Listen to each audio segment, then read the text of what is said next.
Hi guys, thanks for clicking on my video, and by the story time title, you already know what we're talking about. My very first time on the house full of hell in your parents' bedroom, remember? Y'all know that song by Marcus Houston? Anyway, that's what we're talking about, so if you want to hear my first time, stick to it. I'm a savage, attitude nasty. Talk big shit, but my bank account match it. Hood, but I'm classy. Rich, but I'm ratchet. Haters kept my name in their mouth, not a gagging. Bougie. He say the way that thing move, it's a movie. I told that boy we gotta keep it lowly, me the room key. So let's jump right into it. If my mama ever click on this video, she gonna be so mad. But anyway, that was a million years ago, so can't whip my ass now, I'm grown. But this is what happened. It was the summer of 2004. I was 15. I was gonna be 16 in like 2 months in October. I'm a Libra. Whoop whoop.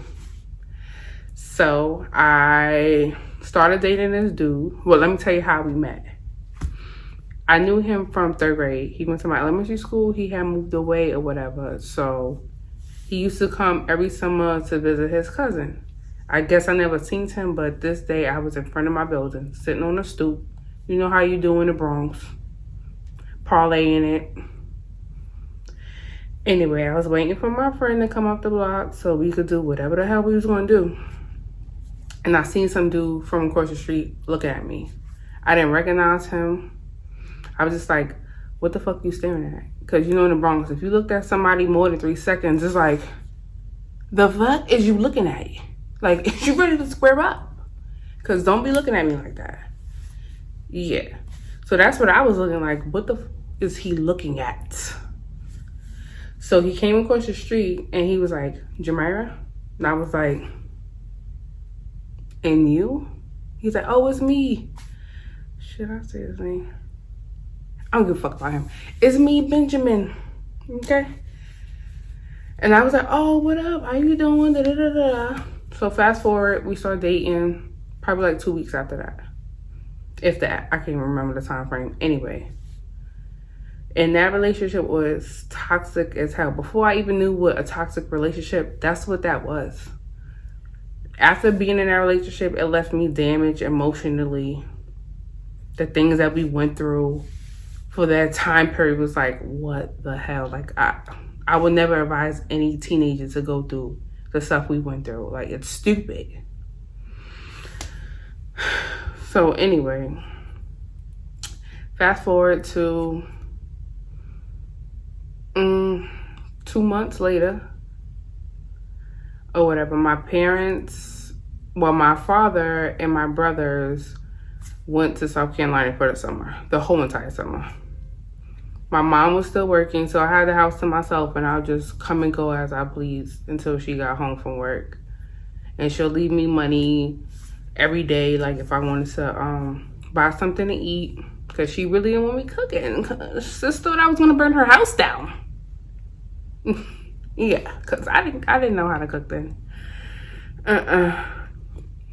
Yeah. So that's what was happening. And like the shit, let me just say, the way this nigga had me fucked up in the head, my mom would literally give me just $5 every day. This nigga had me, I don't know what type of game he had or what type of naive I was. I would give him my whole fucking $5 every day. Or I would ask him like, oh, can I at least buy a pizza? And give the nigga the rest of my money. Like, where was your money? I was your sugar mama at this point. The fuck? Anyway, let's get to the story. So, oh yeah, before all of this, he met my parents, all of that. My brother, like my father had cooked us dinner, like when he came to meet him, he ate, he met my uncle, or whatever not. So like everybody pretty much knew him. My brother, who was like real close to me, he hated him. It was just, if my brother see me outside with him, my brother wouldn't speak to me.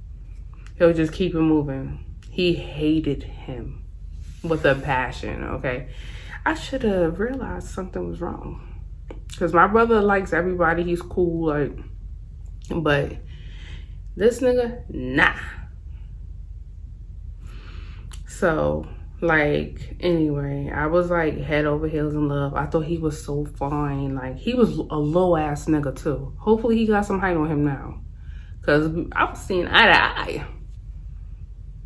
And I was like 5'4" then, 5'5".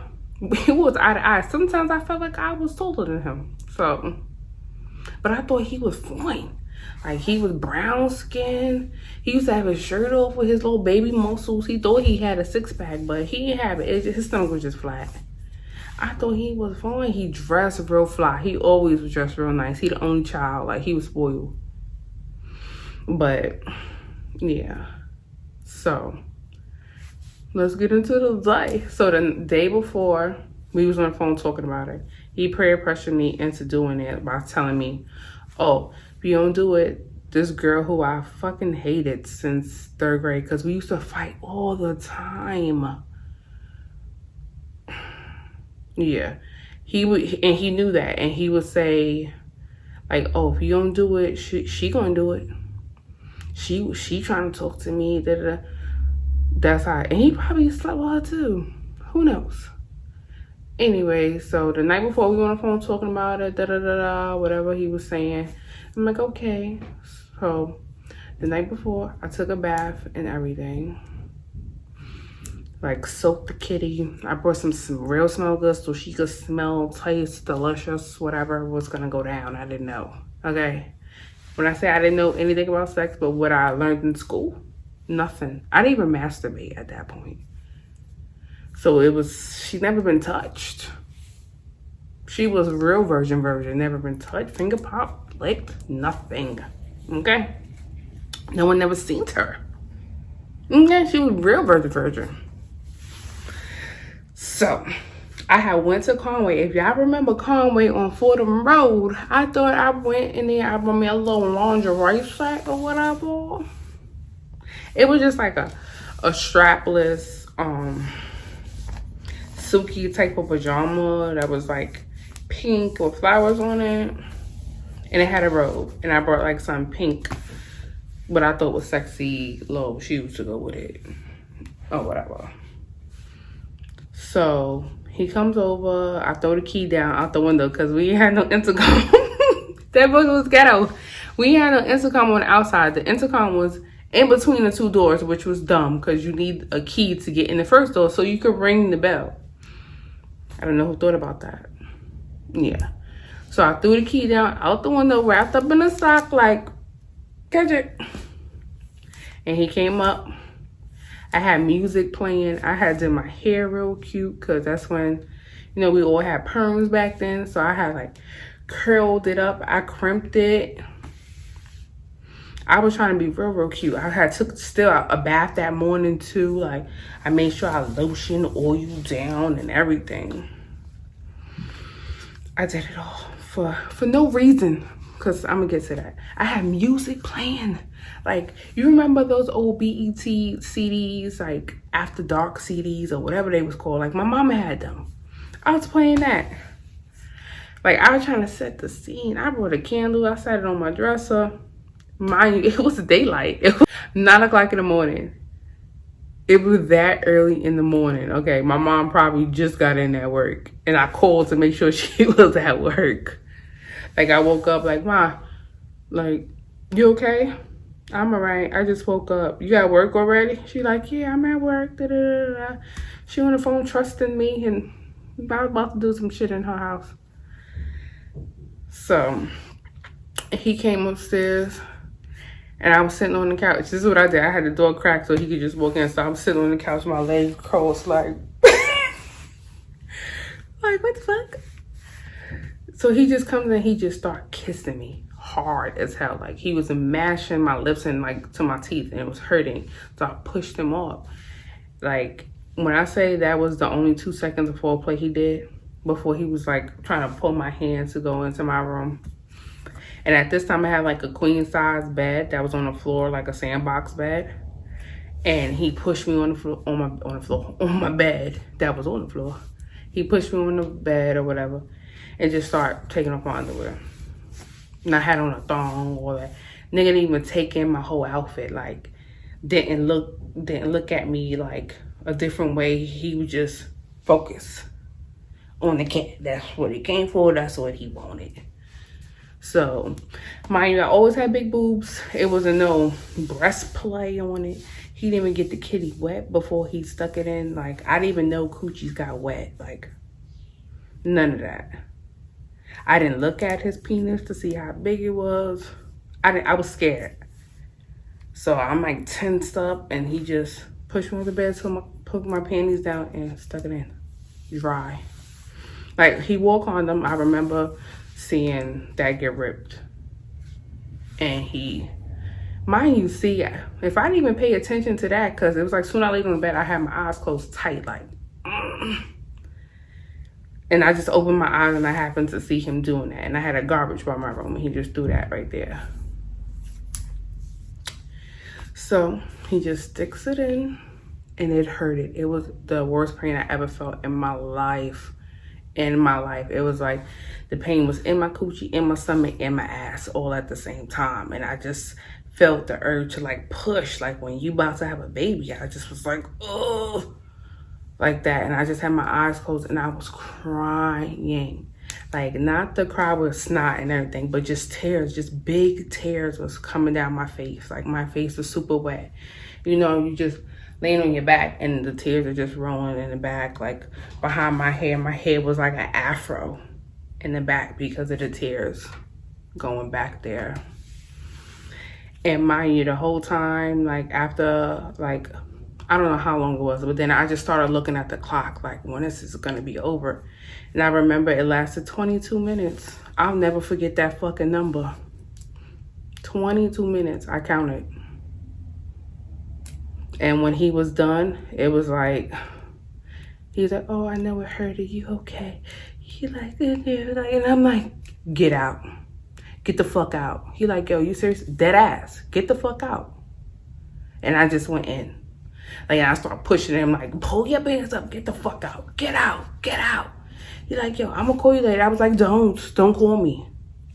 I was pissed. Like, it wasn't that, I don't know, like, I don't know what it was gonna be, but it wasn't what I imagined. Like, what had happened, it wasn't nothing like kissing you, I love you, and I thought we was gonna make love. I was feeling like I was raped. No, it was just straight to the point.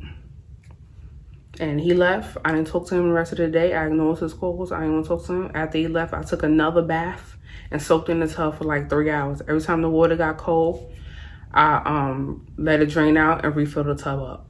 Because my body was sore. I was sore for like, I want to say a whole week. Like, I wasn't like walking funny. Like, I thought when you lost your virginity, you was going to be walking mad wild, like, and everybody, like, and their mama knew you had sex. That's what I thought. But I wasn't walking like, I was just sore on the inside. Like, my walls was done because it was no type of moisture. I don't even know if he used a fresh condom. It could have been an old condom. I don't know, but it was like no lubricant down there. It was hurting. It was painful.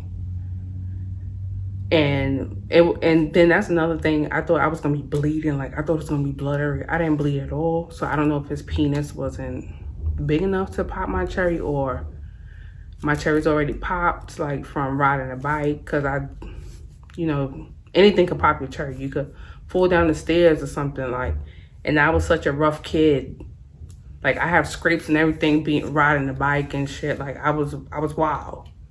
So none of that happened to me, but it just was just that, nothing. Wasn't no romantic buildup. It wasn't like, oh, I'm so in love. Like, I just want to give him all of me. No, it was because he was like, oh, shorty up the street, she trying to give me the business, so you better give me the business before she.